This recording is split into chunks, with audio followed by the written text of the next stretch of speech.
اعوذ باللہ من الشیطان الرجیم بسم اللہ الرحمن الرحیم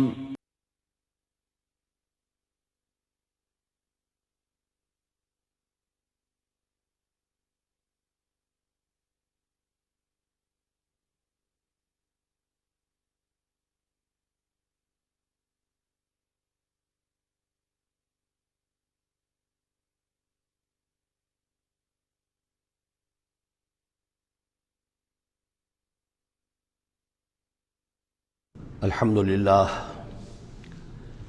للہ وکفا والصلاة والسلام علی عباده الذین اصطفى خصوصا علی افضلهم وخاتم النبیین محمد الامین وعلی آلہ وصحبہ اجمعین اما بعد فقد قال اللہ تبارک وتعالی کما ورد فی سورة الفرقان اعوذ باللہ من الشیطان الرجیم بسم اللہ الرحمن الرحیم وقال الذین لا يرجون لقاءنا لولا انزل علینا الملائکۃ او نرى ربنا لقد استکبروا فی انفسهم وعتوا عتوا کبیرا صدق اللہ العظیم۔ سورہ فرقان میں پھر وہی مضمون آ گیا ہے کہ مشرکین مکہ کی طرف سے وہ ایک ہی مطالبہ تھا کہ جو دہرا دہرا کر بار بار سامنے آ رہا تھا کہ کوئی حصی معجزہ دکھایا جائے، کوئی ایسی چیز جس سے کہ بالکل واشگاف ہو جائے، واقعتاً ہم پر عیاں ہو جائے کھل کر کہ واقعی آپ اللہ کے رسول ہیں۔ وقال الذین لا یرجون لقاءنا، اور کہا ان لوگوں نے یا کہتے ہیں وہ لوگ جو ہماری ملاقات کے امیدوار نہیں ہیں، اسی لیے ان میں سرکشی ہے، لاؤبالیانہ پن ہے۔ لولا انزل علینا الملائکہ، کیوں نہیں ہم پہ فرشتے اتر آتے؟ اگر اللہ کو بھیجنا ہی ہے کوئی پیغام ہمیں تو فرشتوں کے ذریعے سے بھیجے گا۔ او نری ربنا، یا ہم اپنے رب کو خود دیکھیں، رب خود سامنے آئے۔ لقد استکبروا فی انفسہم، انہوں نے بہت تکبر کیا ہے اپنے آپ میں، اپنا جو مقام انہوں نے سمجھا ہے کہ فرشتے ان سے کلام کریں اور اللہ ان سے ہم کلام ہو، تو در حقیقت یہ ان کے تکبر کی بنیاد پر ہے۔ وَعَتَوْا عُتُوًّا كَبِيرًا، انہوں نے سرکشی کی ہے بہت بڑی۔ یوم یرون الملائکۃ، جس دن کے یہ دیکھیں گے فرشتوں کو، لا بشریٰ یومئذ للمجرمین، پھر اس دن مجرموں کے لیے کوئی بشارت نہیں ہوگی۔ یعنی کہ قیامت کا دن ہوگا، فرشتے آئیں گے، سب چیز عیاں ہوگی، اللہ تعالیٰ بھی نزول جلال فرمائیں گے، سارے غیب کے پردے اٹھ جائیں گے، تو پھر بشارت تو کوئی نہیں ہے مجرمین کے لیے، موقع کوئی نہیں، کوئی توبہ کا موقع نہیں۔ وَيَقُولُونَ حِجْرًا مَحْجُورًا، اور وہ کہیں گے کہ کوئی روک ہو، کسی طرح ہمیں بچایا جائے، کوئی روک ٹوک ہو جائے اس ساعت کو روکنے کے لیے۔ وَقَدِمْنَا إِلَىٰ مَا عَمِلُوا مِنْ عَمَلٍ، یہ تیسری مرتبہ وہ مضمون آ رہا ہے کہ بغیر حقیقی ایمان کے اگر نیکیاں دنیا میں کی جاتی ہیں اپنے ضمیر کو کچھ مطمئن کرنے کے لیے، اپنے دلوں کو دلاسا دینے کے لیے، تو ان کی کوئی حیثیت اللہ کے ہاں نہیں ہے۔ یہ سورہ ابراہیم میں بھی آ چکا ہے، اور پھر سورہ نور کے اندر ہم پڑھ چکے ہیں کہ سراب کی حیثیت رکھتی ہیں یہ نیکیاں ان کی، جیسے کہ پیاسا جو ہے وہ سمجھتا ہے کہ پانی ہے، یحسبہ الظمآن ماء حتی اذا جاءہ لم یجدہ شیئا ووجد اللہ عندہ ووفاہ حسابا، بس اللہ سریع الحساب۔ اور یہاں تیسری مرتبہ آ رہا ہے وَقَدِمْنَا إِلَىٰ مَا عَمِلُوا، ہم آگے بڑھیں گے ان کے اعمال کی طرف، ڈھیر لگے ہوں گے، ان کی نیکیاں ہیں، ان کی یہ خیرات ہے، یہ فاؤنڈیشن بنائی تھی، یہ یتیم خانہ کھولا تھا، یہ ہسپتال تھا، یہ تھا وہ تھا، یہ جو حاجی تھے ان کی خدمات تھیں۔ قدمنا الی ما عملوا، اور نقشہ ایسا کھینچا گیا جیسے کہ کوئی آئے اور آگے آگے ٹھوکر مارے، جیسے کہ فٹ بال کو کک ماری جاتی ہے۔ وقدمنا الی ما عملوا من عمل، ان کے وہ بڑے بڑے عمل جس پر انہیں بڑا غرہ ہوگا، بہت سہارا ہوگا کہ ہم بہت کچھ لے کر جا رہے ہیں، ہم اس کی طرف آگے بڑھیں گے۔ فجعلناہ ھباء منثورا، تو ہم اسے کر دیں گے اڑتا ہوا غبار۔ یعنی وہ جو نظر آ رہا تھا کافی کہ یہاں پہ بڑی نیکیوں کا انبار ہے، معلوم ہوگا غبار تھا اور کچھ نہیں۔ اسی کا وہاں نقشہ کھینچا گیا سورہ ابراہیم میں کہ جیسے ریت ہو، راکھ ہو، اور اس کے اوپر تیز آندھی آئے اور وہ ہوا ختم ہو جائے، کوئی اس کا وجود نہ رہے۔ یہ ہے حقیقت ان نیکیوں کی کہ جو حقیقی ایمان کے بغیر ہوتی ہیں، نیکی صرف وہی ہے کہ جو اصل ایمان باللہ اور ایمان بالآخرت کے ساتھ ہو، اللہ کی رضا جوئی اور آخرت کی جزا کے سوا کوئی شے مطلوب نہ رہے، کسی درجے میں بھی کوئی اس کے ساتھ اور اپنا مطلوب اور کوئی مقصود شامل ہو گیا، شہرت شامل ہو گئی یا کوئی لوگوں کے اندر ہر دل عزیزی حاصل کر کے مجھے کوئی الیکشن لڑنا ہے، پھر ان کا مجھے لیڈر اپنے آپ کو بنانا ہے، یا کوئی اور ان کے ووٹ لینے ہیں، کوئی شے بھی شامل اگر ہو گئی تو پھر یہ کہ اللہ کی میزان میں ان کا کوئی وزن نہیں، وہ غبار ہے جو اڑ جائے گا۔ وَقَدِمْنَا إِلَىٰ مَا عَمِلُوا مِنْ عَمَلٍ فَجَعَلْنَاهُ هَبَاءً مَنْثُورًا۔ اصحاب الجنت یومئذ خیر مستقرا واحسن مقیلا، جنت والے لوگ جو ہے وہ اس لوگ ہوں گے بہت اچھے ٹھکانوں میں، اور ان کا جو ہوگا دوپہر کے آرام کی جگہ بہت ہی عمدہ ہوگی، قیلولے کی جگہ۔ وَيَوْمَ تَشَقَّقُ السَّمَاءُ بِالْغَمَامِ، اور یہ ہے وہ قیامت کا نقشہ جس دن کے آسمان پھٹے گا اور کچھ بادلوں کی طرح کی کیفیت ہو جائے گی۔ وَنُزِّلَ الْمَلَائِكَةُ تَنزِيلًا، پھر فرشتوں کو اتارا جائے گا، فوج در فوج فرشتے نازل ہوں گے۔ الملک یومئذ الحق للرحمن، اس دن تو پھر بادشاہی اور اختیار گویا کہ بالکل علم نشرہ ہو جائے گا کہ صرف رحمان کے لیے ہے۔ آج تو کچھ پردے پڑے ہوئے ہیں، اس وقت بھی اختیار اسی کا ہے، لیکن کچھ پردے پڑے ہوئے ہیں، کچھ نظر آتا ہے کہ اس کے ہاتھ میں بھی اختیار ہے، اس کے پاس بھی طاقت ہے، لیکن اس روز معلوم ہوگا کہ الملک یومئذ الحق للرحمن وکان یوما علی الکافرین عسیرا، اور وہ دن کافروں پر بہت بھاری ہوگا۔ وَيَوْمَ يَعُضُّ الظَّالِمُ عَلَىٰ يَدَيْهِ، اور وہ دن ہوگا کہ ظالم جو ہے، جو گناہ گار ہیں، مشرک ہیں، کافر ہیں، اللہ کے جو باغی تھے، وہ اپنے ہاتھوں کو کاٹیں گے اپنی جھنجھلاہٹ میں۔ یقول یا لیتنی اتخذت مع الرسول سبیلا، اور کہیں گے کاش کہ میں نے رسول کے ساتھ راستہ اختیار کیا ہوتا، رسول کے راستے پر چل رہا ہوتا، میں ان کا اتباع کرتا، ان کے ساتھیوں میں شامل ہو جاتا۔ یہی ہے وہ عز یعز، ہاتھوں کو کاٹنا، کہ جس کے لیے وہ میں نے حدیث جو آپ کو سنائی تھی کل کہ ملکن عاضًا، پہلا دور دور نبوت تھا، پھر دوسرا دور دور خلافت علی منہاج النبوہ، اور تیسرا دور حضور کی اس حدیث کی روح سے ہے ملکن عاضًا، کاٹ کھانے والی ملوکیت، ایسی ملوکیت جو ظالم ہوگی۔ یا ویلتا، وہ سوچ کہے گا کافر کہ ہائے میری شامت، لیتنی لم اتخذ فلانا خلیلا، کاش کہ میں نے اس دن فلاں شخص کو اپنا دوست نہ بنایا ہوتا، میں نے دنیا میں فلاں شخص کو اپنا دوست نہ بنایا ہوتا، یعنی اس نے مجھے پھر ورغلایا، میرا تو دل کچھ کھلنے لگا تھا، مجھ پر حقیقت منکشف ہونے لگی تھی، میں تو کچھ مائل ہونے لگا تھا رسول کی طرف، لیکن فلاں میرے دوست نے مجھے پھر ورغلایا اور مجھے اس راستے سے واپس لے گئے۔ یا ویلتا لیتنی لم اتخذ فلانا خلیلا لقد اضلنی عن الذکر بعد اذ جاءنی، اس نے مجھے گمراہ کیا، بھٹکا دیا ذکر سے جبکہ وہ میرے پاس پہنچ گیا تھا۔ یعنی ذکر کا پہنچ جانا ایک تو یہ ہے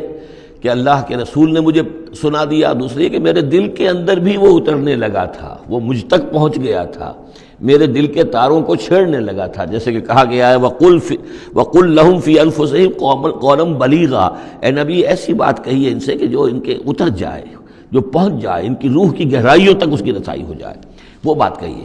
تو یہ بات مجھ تک پہنچنے لگی تھی، لیکن اس نے مجھے گمراہ کر دیا۔ وَكَانَ الشَّيْطَانُ لِلْإِنسَانِ خَذُولًا، اور یقیناً شیطان جو ہے وہ انسان کو پھر دغا دینے والا ہے۔ وَقَالَ الرَّسُولُ يَا رَبِّ إِنَّ قَوْمِي اتَّخَذُوا هَٰذَا الْقُرْآنَ مَهْجُورًا، اور رسول نے کہا، فریاد کی، اے اللہ، اے میرے پروردگار، میری قوم نے اس قرآن کو ترک کر دیا ہے، اس کی طرف توجہ نہیں کر رہی ہے، اس کو سننے کے لیے تیار نہیں ہے۔ میں سنا رہا ہوں، ہر امکانی شکل میں نے اختیار کی ہے کہ سناؤں، لیکن یہ میری قوم جو ہے اس کی طرف متوجہ نہیں ہو رہی۔ یہ ہے وہ لفظ مہجوری جسے علامہ اقبال لے کر آئے ہیں، خار از مہجوری قرآن شدی، کہ اے امت مسلمہ تو جو ذلیل و خوار ہوئی ہے تو قرآن کو ترک کرنے کے باعث ہوئی ہے۔ جیسے کہ حضور نے فریاد کی، یا قیامت کے دن حضور فریاد کریں گے، یہ دونوں معنی اس کے ہو سکتے ہیں، لیکن اس وقت جو پیش نظر ہے، جو اس کی تعویل خاص ہے، وہ یہی ہے کہ حضور نے اس وقت فریاد کی کہ یہ میری قوم، یہ قریش، یہ میرے رشتہ دار بھائی بند سننے کو تیار نہیں ہے۔ یا رب ان قوم اتخذوا هذا القرآن مہجورا، ان کا جو قرآن مجید کو ترک کرنا تھا وہ تو تھا ڈھٹائی کے ساتھ کہ یہ اللہ کا کلام ہے ہی نہیں، یہ تو محمد نے اپنا گھڑ لیا ہے۔ لیکن یہ ہے کہ کوئی شخص اس کلام پر ایمان کا دعویٰ کرے، لیکن اس کی روش یہ ظاہر کر رہی ہو کہ وہ حقیقتاً ایمان نہیں رکھتا، وہ بھی اسی کے ذیل میں آ جائے گا۔ وہ کہتا تو ہوگا میں سمجھتا ہوں یہ اللہ کا کلام ہے، لیکن پڑھتا ہی نہیں، کہتا ہے کہ میں مانتا ہوں یہ اللہ کا کلام ہے، اس کو سمجھتا ہی نہیں ہے۔ کہتا ہے یہ اللہ کا کلام ہے، اس پر عمل نہیں کرتا، تو وہ کہنا نہ کہنا برابر ہو گیا، یہ تو تکذیب حالی ہو گئی۔ چنانچہ اس آیت کے ذیل میں جو حاشیہ لکھا ہے مولانا شبیر احمد عثمانی رحمۃ اللہ علیہ نے، وہ میں آپ کو سنا دینا چاہتا ہوں۔ آیت میں اگرچہ مذکور صرف کافروں کا ہے، تاہم قرآن کی تصدیق نہ کرنا، اس میں تدبر نہ کرنا، اس پر عمل نہ کرنا، اس کی تلاوت نہ کرنا، اس کی تصحیح قرات کی طرف توجہ نہ کرنا، اس سے اعراض کر کے دوسری لغویات یا حقیر چیزوں کی طرف متوجہ ہونا، یہ سب صورتیں درجہ بدرجہ ہجران قرآن کے تحت میں داخل ہو سکتی ہیں۔ اگر ہمارا طرز عمل یہ ہے کہ نہ قرآن کو ہم پڑھتے ہیں، نہ سمجھنے کی کوشش کرتے ہیں، انگریزی زبان ہم نے اتنی سیکھ لی کہ انگریزوں کو پڑھا دیں، لیکن عربی اتنی بھی نہیں سیکھ سکتے کہ قرآن مجید کا مفہوم براہ راست ہمارے دلوں پر نازل ہو جائے، تو پھر یہ کہ ہمارا کہنا یہ کہ ہم قرآن کو اللہ کا کلام مانتے ہیں، یہ جھوٹ موٹ کا دعویٰ ہے۔ ہمارا عمل اس کی تصدیق نہیں کر رہا، ہمارا عمل جو ہے ہمارے اس ایمان کی گواہی نہیں دے رہا۔ اس موضوع پر الحمدللہ میرا وہ جامع کتابچہ ہے مسلمانوں پر قرآن مجید کے حقوق، اس کا انگریزی ترجمہ بھی ہے، فارسی ترجمہ بھی ہے، عربی ترجمہ بھی ہے، ملیشیا کی زبان میں بھی ہوا ہے، یہ مختلف جگہوں پر اس کا تراجم ہوئے ہیں، الحمدللہ کہ بہت مقبول کتابچہ ہے۔ وَكَذَلِكَ جَعَلْنَا لِكُلِّ نَبِيٍّ عَدُوًّا مِّنَ الْمُجْرِمِينَ، یہ مضمون پہلے بھی آ چکا ہے، سورہ نام میں بھی آ چکا ہے۔ ہم تو خود ہر نبی کے دشمن کھڑے کر دیتے ہیں تاکہ بھٹی ذرا گرم ہو، تصادم ہو، کشاکش ہو، تبھی تو اہل ایمان کے ایمان کی تو جانچیں گے نا کون کتنے پانی میں ہے، کیا پتہ چلے گا۔ اگر سب آرام سے سمجھیے کہ ٹھنڈی سڑک پر چل کر جنت پہنچ جانا ہو تو سب چلے جائیں گے، کون نہیں جائے گا؟ وہ تو پتہ چلتا ہے، جیسے کہ آیا حفت الجنت بالمکارہ، جنت کو تو اللہ تعالیٰ نے گھیر دیا ہے ان چیزوں سے جو انسان کو بہت ناپسند ہیں۔ تکلیفیں آتی ہیں، مصیبتیں آتی ہیں، وَلَنَبْلُوَنَّكُمْ بِشَيْءٍ مِّنَ الْخَوْفِ وَالْجُوعِ وَنَقْصٍ مِّنَ الْأَمْوَالِ وَالْأَنفُسِ وَالثَّمَرَاتِ، تو جنت والے تو سے ممیز ہوتے ہیں کہ واقعتاً یہ جنت کی قیمت ادا کرنے کو تیار ہیں۔ ان اللہ اشترى من المؤمنین انفسهم واموالهم بان لهم الجنہ، جنہ خریدنا چاہتے ہو تو تمہیں اپنے جان اور مال سب دینا ہوگا۔ کذالک جعلنا لکل نبی عدوا من المجرمین، اسی طرح ہم نے ہر نبی کے لیے مجرموں میں سے دشمن کھڑے کر دیے۔ وکفیٰ بربک ہادیا ونصیرا، اور کافی ہے تیرا رب ہدایت دینے کے لیے، جو بھی ہدایت کا طالب ہوگا اللہ ہدایت دے گا اور اس کی مدد بھی کرے گا۔ وقال الذین کفروا لولا نزل علیہ القرآن جملۃ واحدہ، یہ ایک اور اعتراض تھا ان کی طرف سے، وہ لوگوں نے کہا یہ کہ کیوں نہیں اتر گیا ان پر قرآن پورا کا پورا ایک ہی مرتبہ، یعنی اس میں اصل میں جو امپلائڈ ہے ان کا اعتراض وہ یہ تھا کہ جیسے تورات تھی وہ تو حضرت موسیٰ کو ایک دم ساری دے دی گئی لکھی ہوئی تختیوں کے اوپر، یہ جو حضور کہہ رہے ہیں صلی اللہ علیہ وسلم کہ مجھ پر یہ تھوڑا تھوڑا قرآن نازل ہو رہا ہے، تو اس میں مشابہت پیدا ہو گئی ظاہری طور پر کہ جیسے کوئی شاعر ہوتا ہے تو سارا دیوان ایک دن میں تو نہیں وہ ڈال سکتا، وہ تو تھوڑا تھوڑا ایک غزل کہے گا، قصیدہ کہے گا، پھر کچھ کوشش کرے گا، پھر کوئی اچھی کوئی اور نظم لائے گا، پھر وہ جمع ہو کر دیوان بنے گا۔ تو اس اعتبار سے ان کا یہ اعتراض تھا کہ کیوں نہیں قرآن پورا کا پورا ان پر نازل ہو جاتا۔ کذالک لنثبت بہ فؤادک، یہ ہم نے اس لیے کیا ہے محمد صلی اللہ علیہ وسلم کہ اس کے ذریعے سے آپ کا جی، آپ کا دل اس پر ٹھک جائے۔ ورتلناہ ترتیلا، یعنی یہ کہ حالات کی مناسبت کے ساتھ ساتھ یہ نازل ہو رہا ہے، اور یہ کہ صرف حضور کا نہیں بلکہ اہل ایمان پوری جماعت، اس لیے کہ بر وقت جب رہنمائی آتی تھی اور بر وقت جو حالات تھے اس وقت ان کے حوالے سے گفتگو ہوتی تھی تو انہیں تسکین حاصل ہوتی تھی، انہیں یہ حوصلہ ملتا تھا کہ آج جو کچھ ہمارے ساتھ ہو رہا ہے یہی نوح کے ساتھ، ہود کے ساتھ، صالح کے ساتھ ہو چکا ہے، اور بالآخر جو ہے اللہ تعالیٰ نے ان سب کو کامیاب کیا اور انہیں بچا لیا، اور باقی ان کے دشمن جو ہیں وہ ملیا بیٹ ہو گئے، تو اس سے ان کے دلوں کو سہارا ملتا ہے۔ وَلَا يَأْتُونَكَ بِمَثَلٍ إِلَّا جِئْنَاكَ بِالْحَقِّ، اور یہ کوئی بھی اعتراض آپ پر نہیں کریں گے، کوئی بھی مسئلہ آپ کے سامنے پیش نہیں کریں گے مگر یہ کہ ہم اس کے جواب میں حق لے آئیں گے آپ کے پاس، ان کو پورا جواب مل جائے گا، وَأَحْسَنَ تَفْسِيرًا، اور بہترین تشریح ہم کھول کر دیں گے۔ الَّذِينَ يُحْشَرُونَ عَلَىٰ وُجُوهِهِمْ إِلَىٰ جَهَنَّمَ، وہ لوگ کہ جو اپنے منہ کے بل، اوندھے منہ جمع کیے جائیں گے جہنم کی طرف، اولئک شر مکانا واضل سبیلا، یہ لوگ ہوں گے کہ جو بہت ہی برے ہوں گے اپنے مقام اور مرتبے کے اعتبار سے، اور بہت ہی بھٹکے ہوئے ہوں گے سوا سبیل سے، سیدھے راستے سے۔ وَلَقَدْ آتَيْنَا مُوسَى الْكِتَابَ وَجَعَلْنَا مَعَهُ أَخَاهُ هَارُونَ وَزِيرًا، اور ہم نے موسیٰ کی کتاب دی تھی اور اس کے ساتھ ہم نے اس کے بھائی ہارون کو اس کا وزیر بنا دیا تھا، اس کا کام میں تعاون کرنے والا، اس کی ذمہ داریوں میں اس کا ہاتھ بٹانے والا، اس کے بوجھ اٹھانے میں اس کی مدد کرنے والا۔ فَقُلْنَا اذْهَبَا إِلَى الْقَوْمِ الَّذِينَ كَذَّبُوا بِآيَاتِنَا، تو ہم نے کہا کہ تم دونوں جاؤ اس قوم کی طرف جنہوں نے ہماری آیات کو جھٹلایا ہے، فَدَمَّرْنَاهُمْ تَدْمِيرًا، تو پھر ہم نے ان کو ہلاک کر دیا، برباد کر دیا، اکھاڑ کر پھینک دیا. یعنی یہی جو معاملہ ہوا آل فرعون کا کہ وہ غرق کر دیے گئے. وَقَوْمَ نُوحٍ لَمَّا كَذَّبُوا الرُّسُلَ، اسی طریقے سے قوم نوح کو بھی جب کہ انہوں نے رسولوں کی تکذیب کی، اغرقناہم، انہیں بھی ہم نے غرق کر دیا. وجعلناہم للناس آیہ، اور انہیں ہم نے تمام نوع انسانی کے لیے ایک نشانی بنا دیا. واعتدنا للظالمین عذابا علیما، اور ہم نے ظالموں کے لیے یہ دنیا کا جو عذاب استیصال تھا وہ تو نقد یہاں مل چکا ہے، اصل تو عذاب علیم آخرت کا ہے جو ان کے لیے تیار کر دیا گیا ہے. وعادا وثمود واصحاب الرس وقرونا بین ذلک، اور یہی معاملہ ہوا قوم عاد کا، قوم سمود کا اور کنویں والوں کا. اس کے بارے میں کوئی زیادہ صراحت کے ساتھ کوئی ایک رائے نہیں ہے کہ یہ بھی کوئی ایک قوم تھی جس کے پاس وہ رسول بھیجے گئے، ان کے رسول کا کیا نام تھا، وہ قوم کب اور کہاں تھی، اس کے بارے میں کوئی اتفاقی رائے نہیں ہے.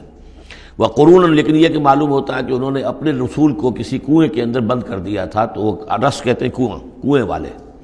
وقرونا بین ذالک، اور پھر یہ کہ ان کے مابین اور بہت سی بھی قومیں اور نسلیں اٹھیں. وکلا ضربنا لہ الامثال، اور ہم نے ان سب کے لیے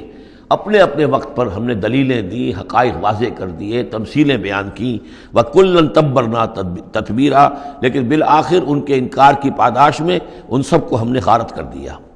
وَلَقَدْ أَتَوْا عَلَى الْقَرْيَةِ الَّتِي أُمْطِرَتْ مَطَرَ السَّوْءِ، اور یہ لوگ آتے جاتے ہیں اس بستی پر کہ جس پر بڑی بری بارش ہوئی تھی، یعنی یہی صدوم اور عامورہ کی بستیاں. افلم یکونوا یرونہا، تو کیا یہ اس کو دیکھتے نہیں ہیں؟ یہ جب جاتے ہیں قافلہ لے کر اپنے اس کے قریب سے گزرتے ہیں، وہاں کے وہ کھنڈرات ہیں وہ ان کی نگاہوں کے سامنے آتے ہیں، تو کیا یہ اس کو دیکھتے نہیں ہیں؟ بل کانوا لا یرجون نشورا، لیکن یہ کہ ان کو جی اٹھنے کی اور بعث بعد الموت کی امید نہیں ہے، چونکہ وہ خیال نہیں ہے، لہذا ان آیات کو، ان حقائق کو یہ دیکھتے ہیں، گزر جاتے ہیں اندھوں کی طریقے سے، اس سے سبق نہیں سیکھتے. وَإِذَا رَأَوْكَ إِن يَتَّخِذُونَكَ إِلَّا هُزُوًا، اور اے نبی جب یہ آپ کو دیکھتے ہیں تو بس یہ پھر آپ کا مذاق اڑانا شروع کر دیتے ہیں. یہ بھی ایک طریقہ ہوتا ہے، آپ سیریس ہو ہی نہ، سیریس ہوں گے تو کسی کی بات سن کر کچھ سمجھنا پڑے گا، غور کرنا پڑے گا، جواب دینا ہوگا اس کو چٹکیوں میں اڑائیے، ہنسی مذاق میں اڑا دیجیے. وَإِذَا رَأَوْكَ إِن يَتَّخِذُونَكَ إِلَّا هُزُوًا، اور جب یہ آپ کو دیکھتے ہیں تو یہ بس یہی روش اختیار کرتے ہیں آپ کے ساتھ کہ آپ کا مذاق اڑاتے ہیں. اَهَٰذَا الَّذِي بَعَثَ اللَّهُ رَسُولًا، یہ ہے وہ جنہیں اللہ نے بھیجا رسول بنا کر، یعنی بڑے بظاہر جو استحقار کا انداز ہو. اچھا یہ ہے وہ جو سمجھتے ہیں کہ ان کو رسول بنایا گیا، اللہ نے رسول بنا کر بھیجا ہے. اَهَٰذَا الَّذِي بَعَثَ اللَّهُ رَسُولًا إِن كَادَ لَيُضِلُّنَا عَنْ آلِهَتِنَا، واقعتاً یہ شخص جو ہے یہ تو تل گیا تھا، قریب ہو گیا تھا کہ ہمیں اپنے معبودوں سے ورغلا دے. لولا ان صبرنا علیہا، اگر ہم اپنے معبودوں پر ثابت قدم نہ رہتے، صابر نہ رہتے، جمع نہ رہتے، اگر ہم نے ان کے ساتھ وفاداری کا رشتہ جو ہے، وفاداری بشرط استواری عین ایمان ہے، اگر ہم نے اس وفاداری کا رشتہ اپنے معبودوں کے ساتھ استوار نہ کیا ہوتا تو اس شخص نے تو واقعی ہمیں برگشتہ کر دیا تھا. وَسَوْفَ يَعْلَمُونَ حِينَ يَرَوْنَ الْعَذَابَ مَنْ أَضَلُّ سَبِيلًا، ان قریب وہ جان لیں گے جب وہ عذاب کو دیکھیں گے کون تھا بھٹکا ہوا راستے سے. آیا محمد اور ان کے ساتھی صلی اللہ علیہ وسلم ورضی اللہ تعالیٰ عنہم اجمعین، یا یہ کہ تم لوگ. ارأیت من اتخذ الہہ ہواہ، یہ مضمون قرآن میں پھر آگے بھی آئے گا، لیکن اب نوٹ کر لیجئے اس کو. شرک کی یہ ایک اہم قسم ہے. بڑے بڑے موحدین جو ہیں وہ اپنی جگہ سمجھتے ہوں، بڑے جغادری موحد اپنے آپ کو، وہ بھی ذرا غور کریں کہ شرک ایک یہ بھی ہے. شرک صرف قبر پرستی نہیں ہے، صرف یا رسول اللہ کہنا یا علی کہنا وہ بھی شرک ہے، لیکن صرف یہی شرک نہیں ہے، شرک یہ بھی ہے. ارأیت من اتخذ الہہ ہواہ، کیا تم نے دیکھا اس شخص کو جس نے اپنی خواہش نفس کو اپنا خدا بنا لیا ہے. نفس کہتا ہے مجھے یہ چاہیے، آپ کا دماغ بتا دیتا ہے دیکھو یہ حرام ہے، لیکن آپ نفس کا حکم مانگتے ہیں، اللہ کے حکم کو پیچھے ڈال دیتے ہیں. کون معبود ہوا آپ کا؟ اللہ معبود ہے یا نفس معبود ہے؟ نفس چاہیے مجھے تو دولت چاہیے، میں نہیں جانتا حلال سے حرام سے، کیا یہ حلال حرام لگا رکھی، یہ مولویوں کے ڈھکوسلے. ٹھیک ہے ہوگا کوئی سود وغیرہ کوئی کبھی ہوتا ہوگا، آج تو چل ہی نہیں سکتا کاروبار سود کے بغیر. نفس کہتا ہے مجھے تو کرنا ہے، آپ نے اللہ کے حکم کو پیچھے ڈالا، نفس کا حکم مانا. کون معبود ہوا آپ کا؟ معبود تو وہی ہے جو مطاع ہو. آپ نے دیکھا کہ انہوں نے کہا تھا فرعون نے، جو ہماری قوم جو جس کی قوم ہماری عابدین ہے، عابدون ہے، جو ہماری اطاعت کرتی ہے، غلام ہے. عبد وہ ہوتا ہے جو آقا کا حکم مانتا ہے، غلامی کرتا ہے، حکم مانتا ہے، فرما برداری کرتا ہے۔ تو تم نے نفس کی فرما برداری کی تو تمہارا نفس جو ہے وہ تمہارا معبود ہے۔ چاہے تم چلے کاٹتے رہو، لا الہ الا اللہ کے جو ہے وظیفے کرتے رہو لمبی لمبی، لیکن اگر نفس پرستی کر رہے ہو، اگر نفس کی خواہشات پر عمل کرتے ہو اور اس میں حرام کو بھی تم اختیار کر لیتے ہو جس کو اللہ نے حرام کیا ہے، تو نفس تمہارا معبود ہے۔ کہہ رہے ہیں لا الہ الا اللہ، لا الہ الا اللہ، اور ہے ان کا معبود وہ خود ان کا نفس ہے۔ ارأیت من اتخذ الہہ ہواہ، کیا دیکھا تم نے اس شخص کو جس نے اپنے خواہش نفس کو اپنا الہ بنا لیا ہے، معبود بنا لیا ہے۔ افانت تکون علیہ وکیلا، تو کیا ہے نبی آپ ایسے شخص کی ذمہ داری لیں گے؟ ام تحسب ان اکثرهم یسمعون او یعقلون، کیا آپ کا خیال ہے نبی کہ یہ جو اکثریت آپ کے پاس آ کر کبھی جمگھٹا کر کے جمع ہو جاتی ہے، تو کیا ان کی اکثریت سنتی ہے یا عقل سے کام لیتی ہے؟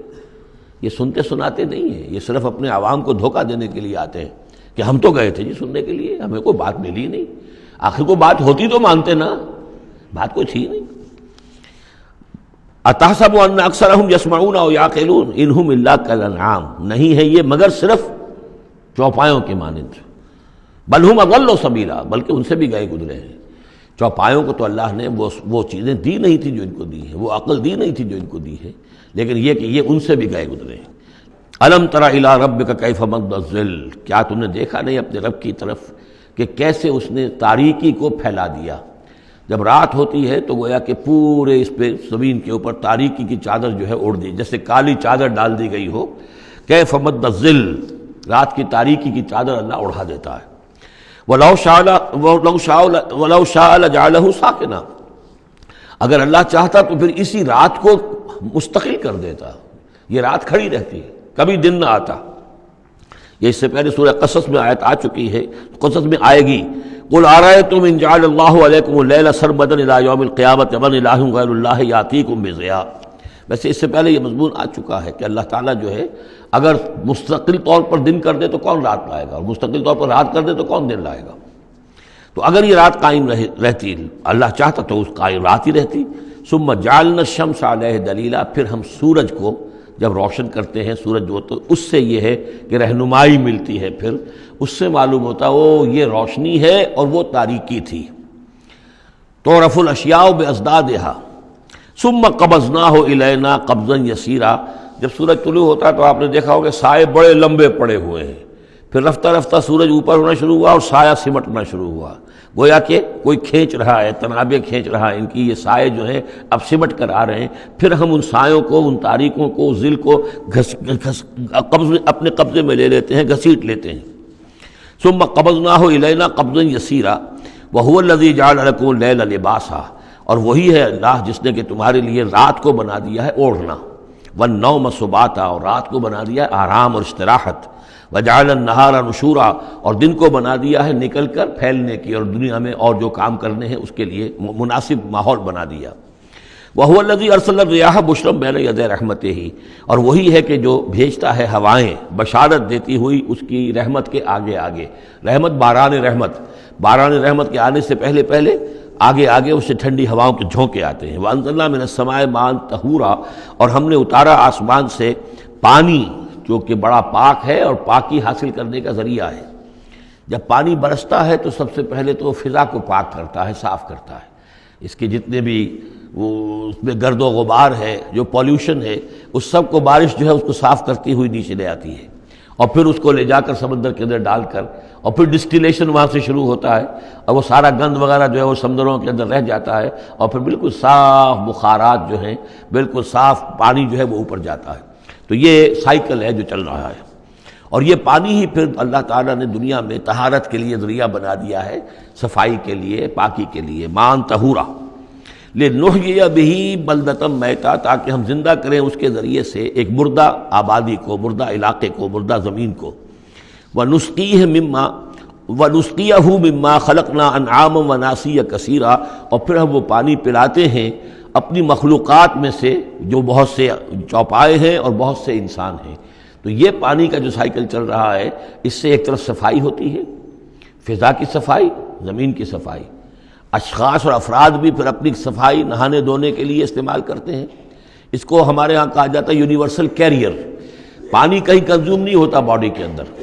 یہ جسم کے اندر یہ وہاں بھی ایک سرکولیشن کا ذریعہ بنا ہوا ہے، خون کو سرکولیٹ کرنے کا، اور اسی کے ذریعے سے جو بھی وہ چیزیں ہیں کہ جو میٹابولزم کے جو نتائج ہیں کہ جن کو نکالنا جسم سے ہوتا ہے، وہ کہیں گردے کے ذریعے سے، کہیں وہ پھیپھڑوں کے ذریعے سے وہ چیزیں نکلتی ہیں۔ تو در حقیقت یہ پانی کا کام صفائی ہے، ہمارے جسم کے اندر بھی یہ صفائی کا کام کرتا ہے۔ وَلَقَدْ صَرَّفْنَا بَيْنَهُمْ لِيَذَّكَّرُوا، اور اس کو ہم نے گردش میں رکھا ہوا ہے لوگوں کے مابین۔ یہ پانی گردش، یہ جو میں نے عرض کیا تھا اس سے پہلے بھی، واٹر سائیکل جو ہے کہ یہ پہاڑوں کے اوپر جا کر جو ہے یہ اوور ہیڈ ٹینکس بن جاتے ہیں، یہ گلیشیئرس ہیں بڑے بڑے، کروڑ ارب ٹن جو ہے اس وہاں پر وہ برف پڑی ہوئی ہے، وہ پانی ہے۔ اب یہ کہ اگر آپ کو سٹور کہیں کرنا پڑتا ہے اتنا پانی، تو کس طرح کے سٹور بناتے اور کیسے ٹینک بناتے، لیکن وہ پانی وہاں پہ رکھا ہوا ہے، اوور ہیڈ ٹینکس ہیں، کتنی اونچائی پر ہے۔ اب کوہ ہمالیہ کے اوپر جو ہے تو گویا کہ ہماری اس سطح سے 6 میل اوپر ہے وہ، اب وہاں پر وہ پانی ہے پڑا ہوا ہے، اب وہ اپنی اسی کشش ثقل جو ہے زمین کی، اس کے تحت وہ پھر پانی پگھل رہا ہے، نیچے آ رہا ہے، آتا ہوا وہ سمندر میں پہنچ جاتا ہے، پھر وہاں سے اس کی وہ ویپرز بن کر اوپر جاتے ہیں۔ صرفنا بینہم، ہم نے اسے گردش میں رکھا ہوا ہے لوگوں کے مابین، لیذکروا، تاکہ وہ اس سے نصیحت اخذ کریں۔ فابا اکثر الناس الا کفورا، لیکن اکثر لوگ انکاری ہیں، وہ تو سوائے کفران نعمت کے کوئی اور روش اختیار کرنے کو تیار ہی نہیں ہے۔ وَلَوْ شِئْنَا لَبَعَثْنَا فِي كُلِّ قَرْيَةٍ نَذِيرًا، اگر ہم چاہتے تو ہر بستی میں ایک نذیر بھیج دیتے، لیکن ہمارا قاعدہ یہ ہے کہ ہم بستیوں کے مرکزی مقام پر، یہ آ جائے گا اگلی صورت کے اندر جا کر، کہ یہ ایک مرکزی مقام میں ہم رسول بھیجتے رہے، یہ نہیں کہ ہر بستی میں بھیج دیں۔ وَلِكُلِّ قَوْمٍ هَادٍ، ہر قوم کے لیے تو ہے، لیکن یہ کہ ہر بستی میں ہو اب یہ نہیں ہے۔ اللہ تعالیٰ کا طریقہ یہ ہے کہ جو بھی علاقہ ہے جو اس کا ثقافتی، علمی، تہذیبی، سیاسی مرکز ہے، اس میں رسول کو بھیج دیا، کیونکہ باقی لوگ در حقیقت انہی کے متبعین ہوتے ہیں، انہی کے فالوورز ہوتے ہیں، انہی کی پیروی کرنے والے ہوتے ہیں۔ فَلَا تُطِعِ الْكَافِرِينَ وَجَاهِدْهُمْ بِهِ جِهَادًا كَبِيرًا، تو اے نبی آپ ان کافرین کی بات، کافروں کی بات مت مانیے۔ دیکھیے اطاعت دو معنی میں ہے، اطاعت ایک تو یہ کہ کسی نے حکم دیا اور آپ نے اس کی بات مان لی، یہ بھی اطاعت ہے کسی نے مخلصانہ انداز میں آ کے مشورہ دیا، دیکھو محمد اتنی سختی نہ کرو، یہ تم اپنی قوم کے ساتھ لڑائی مول لے رہے ہو، کیا فائدہ ہوگا، قوم ڈیوائیڈڈ ہو جائے گی، اور سوچ لو ہمارے جو قبیلے کی کوئی اگر عرب کے اندر کوئی دھاک بیٹھی ہوئی ہے تو اس لیے کہ ہمارا قبیلہ مجتمع ہے، اب اس طریقے سے تم نے جو معاملہ کر دیا، بھائی کو بھائی سے کٹوا دیا اور والدین سے بیٹوں کو جدا کر دیا، تو اس کا کیا معاملہ، اس سے بہتر ہے صلح جوئی ہونی چاہیے، اور مل جل کر کوئی بات کیجئے ایسی کہ جس سے صلح ہو جائے، کچھ آپ اپنی منوا لیں، کچھ ان کی مان لیں۔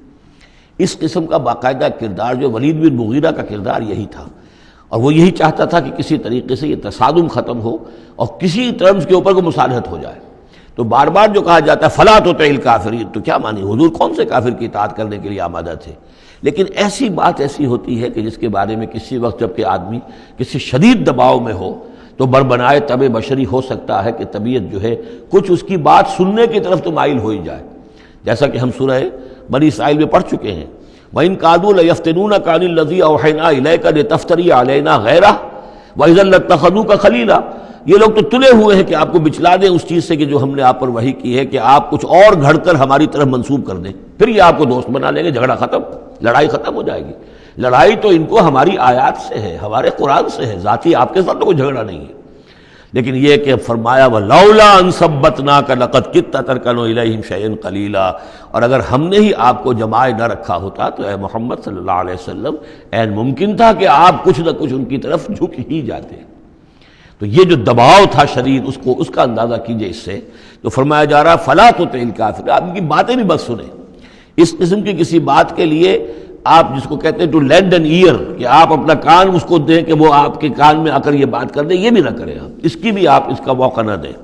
وَجَاهِدْهُمْ بِهِ جِهَادًا كَبِيرًا، اور آپ ان کے ساتھ اس قرآن کے ساتھ جہاد کیجئے، یہ قرآن تلوار ہے،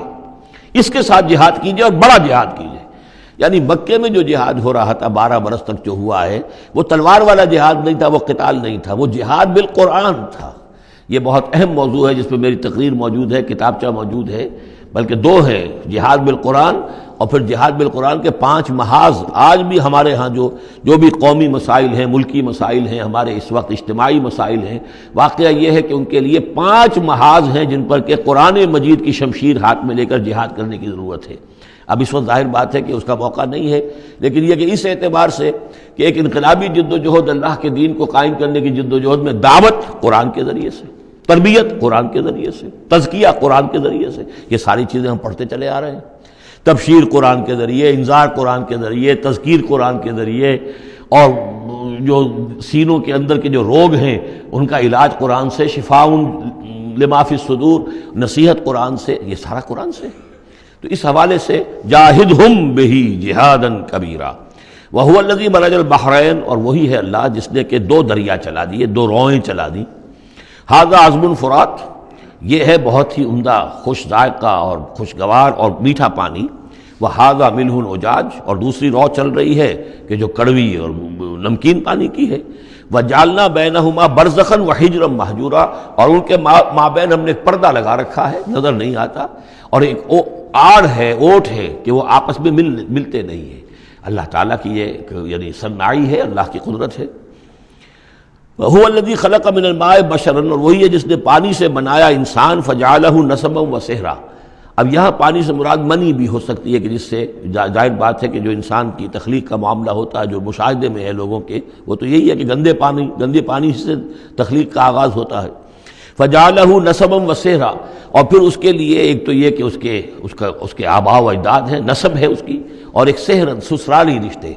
بیوی کے حوالے سے بھی۔ اب ظاہر بات ہے کہ جو ساس اور سسر ہیں وہ بھی ایک طرح کے والد اور والدہ ہی ہیں، یہ بھی گویا کہ اللہ تعالیٰ نے ان کو وہی رتبہ عطا کیا ہے، اور اس طریقے سے رشتے جڑتے چلے جاتے ہیں۔ ورنہ تو یہ ہوتا کہ ایک ہی خاندان کے رشتے جو ہیں وہ چلے جا رہے ہیں اور آئسولیٹڈ ہو رہے تھے خاندان،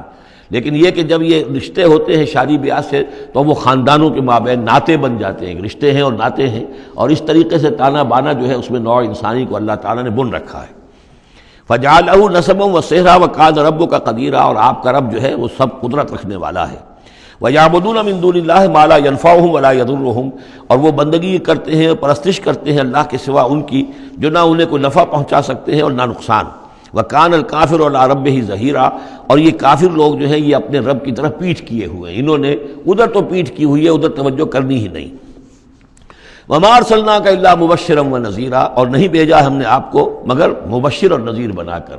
جو بھی حق کا راستہ اختیار کریں ان کو بشارت دیجئے، راح و ریحان و جنت نعیم، اللہ کی مغفرت اور رحمت کی بشارت، اور جو لوگ اس کو رد کر دیں، انکار کر دیں، ان کو خبردار کر دیجئے کہ پھر جہنم تمہارے لیے تیار ہے۔ قُلْ مَا أَسْأَلُكُمْ عَلَيْهِ مِنْ أَجْرٍ إِلَّا مَنْ شَاءَ أَنْ يَتَّخِذَ إِلَىٰ رَبِّهِ سَبِيلًا، ان سے کہہ دیجئے کہ میں نے تم سے آج تک کوئی اجرت نہیں مانگی، میں نے کبھی تم سے، میں جو تمہیں یا قرآن سناتا ہوں، یہ جو شاعر لوگ آتے ہیں قصیدے پڑھتے ہیں تو کچھ انعام چاہتے ہیں، یہ سامر جو آتے ہیں جو کہانیاں سناتے ہیں راتوں کو، سامرن بہی تہجرون جو ہے، تو اس کا معاملہ کیا، وہ بھی تم سے انعام، میں نے کبھی تم سے کوئی مانگا ہے؟ میں خلوص و اخلاص کے ساتھ تمہاری خیر خواہی میں یہ کام کر رہا ہوں۔ قل ما اسألکم علیہ من اجر الا من شاء ان یتخذ الی ربہ سبیلا، سوائے اس کے کہ میں یہ چاہتا ہوں کہ جو بھی تم میں سے چاہے، جسے بھی توفیق ہو جائے، وہ اپنے رب کی طرف راستہ اختیار کر لے، رب کے راستے پر آ جائے۔ گویا کہ میرا تو اگر کوئی اجر بھی ہے تو یہی ہے، مجھے اگر کوئی شے تمہاری طرف سے مطلوب ہے تو بس یہی مطلوب ہے کہ تم سیدھے راستے پر آ جاؤ، مجھے اور کچھ اپنی ذاتی کوئی منفعت، میری کوئی ذاتی غرض نہیں۔ وَتَوَكَّلْ عَلَى الْحَيِّ الَّذِي لَا يَمُوتُ، اور اے نبی آپ توکل کیے رکھیے اسی ہستی پر کہ جو الحی ہے، الحی القیوم، جو کہ زندہ ہے اور زندہ جاوید ہے، الذی لا یموت، جسے کبھی مرنا نہیں ہے، جس پر کبھی موت وارد نہیں ہوگی۔ وَسَبِّحْ بِحَمْدِهِ، اور اس کی حمد کے ساتھ آپ تسبیح کیجئے۔ وَكَفَىٰ بِهِ بِذُنُوبِ عِبَادِهِ خَبِيرًا، اور اپنے بندوں کے گناہوں سے وہ کافی ہے باخبر ہونے کے اعتبار سے۔ یعنی آپ یہ نہ سمجھیے کہ یہ جو کچھ کر رہے ہیں یہ کہیں ایسا نہ ہو کہ ان کے معاملات جو ہیں کہ ریکارڈ نہ ہو رہے ہوں، انہیں بھرپور سزا نہ ملے، ان کا ایک ایک کرتوت ہمارے پاس ریکارڈ ہو رہے ہیں، اور ان کے تمام چیزیں جو ہیں ان کا ان کو بھرپور جواب دینا پڑے گا اور بھرپور بدلہ انہیں ملے گا۔ الذی خلق السماوات والارض وما بینہما فی ستۃ ایام، وہی کہ جس نے پیدا کیا آسمانوں اور زمین کو اور جو کچھ کہ ان کے مابین ہے 6 دنوں میں۔ ثم استوى علی العرش، پھر وہ متمکن ہو گیا عرش پر، تخت پر۔ الرحمن، وہ رحمان ہے۔ فاسأل بہ خبیرا، تو ذرا پوچھو، کوئی ہے کہ جو اس کی خبر رکھتا ہو، جو اس کے بارے میں معلومات رکھتا ہو، ان سب سے پوچھو اس رحمان کی صفات کیا ہیں، اس رحمان کی شان کیا ہے، جاؤ تم تلاش کرو۔ یہ جو کبھی ہم پڑھا کرتے تھے ہائی اسکول میں ہمارے زمانے میں کہ مجھ کو ہے تیری جستجو، مجھ کو تیری تلاش ہے، خالق میرے کہاں ہے تو، مجھ کو تیری تلاش ہے، تو ایک ارج ہے انسان کے اندر، وہ محسوس کرتا ہے کہ کوئی ہے، کوئی تو ہے جس نے مجھے پیدا کیا ہے، اب میں کیسے تلاش کروں، کہاں ملوں، کہاں ملے گا، کیسے اسے بات ہو سکتی، فاسأل بہ خبیرا، تو جاؤ ایسے لوگوں کو تلاش کرو کہ جو اس کے ساتھ کچھ آشنائی رکھتے ہوں، جو جس کے جاننے والے ہوں، جس کی کوئی دوستی ہو، اور ان کی صحبت اختیار کرو، کونوا مع الصادقین، تو یقیناً تمہیں جو ہے اللہ تعالیٰ کی معرفت حاصل ہوگی۔ وَإِذَا قِيلَ لَهُمُ اسْجُدُوا لِلرَّحْمَٰنِ، اور جب ان سے کہا جاتا ہے کہ سجدہ کرو رحمان کو، قالوا امر رحمان، کیونکہ یہ رحمان کے لفظ سے بدکتے تھے، یہ صرف اللہ کا لفظ استعمال کرنا چاہتے تھے۔ رحمان جو ہے، یہ جو مشرکین مکہ تھے یہ کہتے تھے یہ نام تم کہاں سے لے آئے ہو، یہ ہمارے لیے قابل قبول نہیں ہے۔ قالوا امر رحمان، ان کا یہ رحمان کون ہے؟ انسجد لما تأمرنا، کیا ہم سجدہ اسے کریں جس کا تم ہمیں حکم دے رہے ہو؟ اس میں ہے وہ شقاق جو ہوتی ہے زدم زدہ، ٹھیک ہے، تمہارے کہنے تو ہم یہ نہیں کریں گے، مطلب یہ کہ چاہے تو تم بات کہہ رہے ہو حق ہے، لیکن یہ کہ چونکہ تم کہہ رہے ہو اس لیے ہم نہیں کریں گے، اس کا تو مطلب یہ ہوگا کہ ہم نے تمہاری بات مان لی اور تم جیت گئے۔ انسجد لما تأمرنا، کیا اس کو ہم پوجیں گے جس کا کہ آپ ہمیں حکم دے رہے ہیں؟ وزادہم نفورا، اور اس سے ان کے اندر نفرت اور بدکنا ہی بڑھ رہا ہے، فرار اور بھاگنا اور دوڑنا۔ یہ میں عرض کر رہا تھا کہ یہ جو آخری رکوع ہے سورہ فرقان کا، یہ ہمارے اس مطالعہ قرآن حکیم کے منتخب نصاب کا ایک اہم درس ہے۔ اس کے میں نے عرض کیا تھا پہلا حصہ 4 بہت جامع اسباق پر مشتمل ہے، سورۃ العصر، آیت البر، 2 ہم اس میں سے پڑھ چکے ہیں۔ دوسرے حصے میں کچھ ایمان کے مباحث تھے، ایمان کی ماہیت، ایمان کی حقیقت، اس میں ہم سورہ آل عمران کے آخری رکوع کی آیات پڑھ چکے ہیں، سورہ فاتحہ پڑھ چکے ہیں، اور ابھی حال ہی میں سورہ نور میں یہ آیات نور جو ہیں 5واں رکوع سورہ نور کا۔ تیسرا حصہ ہے اس کا عمل صالح کی تشریح پر۔ تو عمل صالح کے ضمن میں سب سے پہلے مرحلہ آتا ہے انفرادی شخصیت، انفرادی سیرت و کردار۔ اس کا سب سے پہلا سبق وہ تھا جو ہم پڑھ چکے ہیں سورہ مومنون کے شروع میں، وہ 11 آیات۔ تعمیر سیرت کی اساسات کیا ہیں، کن چیزوں پر، کن بنیادوں پر جو اللہ چاہتا ہے کہ ایک بندہ مومن کی سیرت جو ہے وہ تعمیر ہو، وہ کن اساسات پر ہوگی۔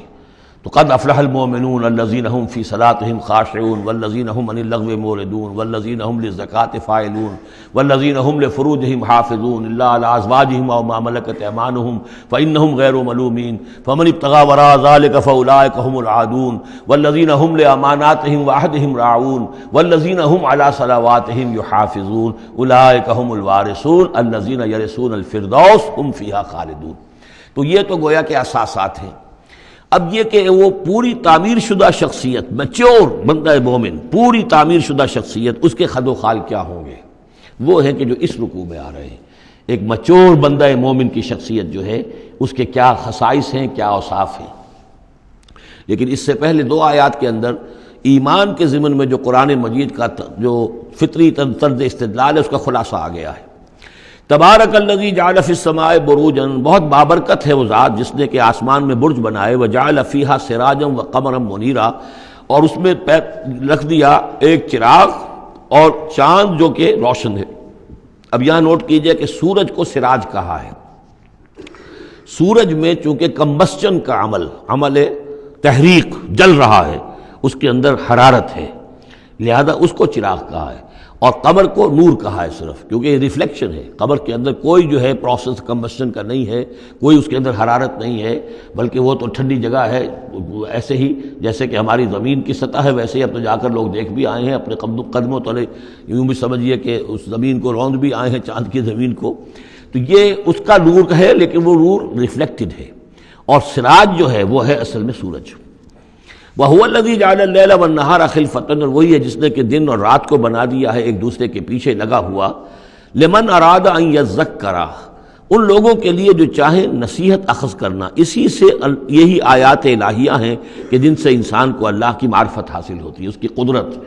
اس کا علم، اس کی حکمت کا اندازہ ہوتا ہے۔ او ارادہ شکورا، یا جو اللہ تعالیٰ کی نعمتوں کے پہلو سے اس کا شکر کرنا چاہیں تو اس کے لیے کائنات کا ذرہ ذرہ جو ہے گویا کہ اللہ کی توحید پر، اللہ کی قدرت پر، اللہ کی صنائی پر، اللہ کی حکمت پر دلالت کر رہا ہے۔ بس یہ دو آیتیں تو سمجھیے کہ ایمان کے ضمن میں تمہیدی آیتیں ہیں۔ اب وہ ایک نقشہ کھینچ رہے ہیں کہ اللہ کے عباد الرحمن، اللہ کے بندے، خاص اللہ کے بندے، اللہ کے چہیتے بندے، اللہ کے محبوب بندے کیسے ہوتے ہیں۔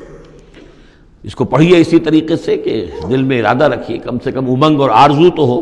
کہ ہم بھی اللہ تعالی ہمیں توفیق دے کہ ہم ایسے ہی بننے کی کوشش کریں۔ وعباد الرحمن الذین یمشون علی الارض ہونا، اللہ کے بندے وہ ہیں جو زمین پر چلتے ہیں تو آہستگی اور نرمی کے ساتھ، قدم مار کر نہیں چلتے، اکڑ کر نہیں چلتے، بلکہ یہ کہ معلوم ہوتا ہے فروتنی کے ساتھ چل رہے ہیں، اور یہ اپنے آپ کو آقا نہیں سمجھتے، مالک نہیں سمجھتے، بلکہ غلام سمجھتے ہیں۔ اللہ کے غلام ہیں، عباد الرحمن ہیں، اللہ کے بندے ہیں، تو غلاموں کی طرح چلتے ہیں، وہ اکڑ کر نہیں چلتے۔ وَإِذَا خَاطَبَهُمُ الْجَاهِلُونَ قَالُوا سَلَامًا، ایک ان کا وصف یہ ہے کہ جب جاہل لوگ، اجڑ لوگ، مشتعل مزاج لوگ خام خواہ ان سے الجھنا چاہیں، بحث و مباحثے میں انہیں جو ہے وہ خام خواہ الجھانا چاہیں تو وہ کہتے ہیں سلام، وہ الجھتے نہیں ہیں، بحث و تمہیز کے اندر نہیں۔ جب وہ دیکھتے ہیں کہ ایک شخص بحث پر اتر آیا ہے، وہ اب بات سمجھنا نہیں چاہتا، اس کے اوپر ضد جو ہے وہ مسلط ہو چکی ہے، تو اب خام خواہ اس کے ساتھ وہ الجھے رہنا، جس کو ہم کہتے ہیں ہمارے ہاں وہ پنجاب میں یہ سینگ پھنسا کر آدمی جو ہے وہ اپنا وقت ضائع کرے، اس کا بھی وقت ضائع کرے، کوئی فائدہ نہیں۔ میچور آدمی یہ کہ دیکھے اگر تو واقعی یہ بات سمجھنا چاہ رہا ہے تو سمجھائے، نہیں سمجھنا چاہتا، اس کی اصل میں نیت ہی نہیں ہے، تو پھر خام خواہ اس کے ساتھ الجھنے کا فائدہ نہیں۔ والذین یبیتون لربہم سجدا وقیاما، اور وہ لوگ کہ جو راتیں بسر کرتے ہیں اپنے رب کے لیے سجدے اور قیام میں۔ یہاں وہ بات بہت واضح ہو گئی، جہاں تک 5 فرض نمازیں ہیں وہ تو فرض ہیں، وہ تو تعمیر سیرت کی بنیادیں ہیں، ان کی تو مداومت کرنی ہے۔ والذین یحافظون والذین هم علی صلواتہم یحافظون، لیکن یہ لوگ جو ہیں جن کے دل آشنا ہو گئے ہوں اللہ سے، اگر یہ اللہ کے ساتھ دوستی ہو چکی ہو تو پھر یہ کہ رات کا وقت ہوتا ہے کہ جس میں وہ پھر بندہ اٹھتا ہے، کوئی دیکھ نہیں رہا ہے، لوگ سوئے ہوئے ہیں، کوئی ڈسٹربنس نہیں ہے۔ خیر ہماری تو آج کل شہری زندگی میں راتوں میں بھی ڈسٹربنس رہتی ہے، لیکن یہ کہ عام طور پر بہرحال دن کے مقابلے میں تو ایک سکون کی کیفیت ہوتی ہے۔ اس وقت اپنے رب سے راز و نیاز کی باتیں، کبھی اس کے سامنے کھڑے ہیں، کبھی سر بسجود ہیں۔ والذین یبیتون لربہم سجدا وقیاما والذین یقولون، اور وہ کہتے رہتے ہیں سب کے باوجود، ربنا اصرف عنا عذاب جہنم، اے رب ہمارے عذاب جہنم کو ہم سے پھیر دے، دور کر دے۔ یہ سورہ نور میں بھی ہم نے پڑھا تھا کہ وہ ساری شخصیت جو ہے بیان کرنے کے بعد وہ اس کے بعد بھی لرزاں و ترساں رہتے ہیں۔ یوما تتقلب فیہ القلوب والابصار، ڈرتے رہتے ہیں اس دن کے خیال سے کہ جس میں نگاہیں اور دل الٹ دیے جائیں گے قیامت کے دن سے۔ ان عذابہا کان غراما، یقیناً اس کا عذاب جو ہے وہ چمٹ جانے والی شے ہے۔ انہا ساعت مستقر و مقامہ، پروردگار وہ جگہ جہنم جو ہے یقیناً بہت بری جگہ ہے، مستقل قیام کے لیے بھی اور تھوڑی دیر کے لیے بھی۔ جو میں نے عرض کیا تھا کہ دنیا میں بری سے بری جگہ بھی جو ہے اس میں بھی آپ تھوڑی دیر کے لیے جائیں گے تو ریکریشن ہو جائے گی چینج کی وجہ سے، اور اچھی سے اچھی جگہ جو ہے اس میں بھی مستقل رہنا پڑے تو پھر اس کے اندر کوئی حسن اور کوئی جو ہے دلچسپی باقی نہیں رہے گی۔ تو اس کے بجائے جو جنت کا اور جنت کا تصور دیا جا رہا ہے، جنت اتنی اچھی جگہ ہے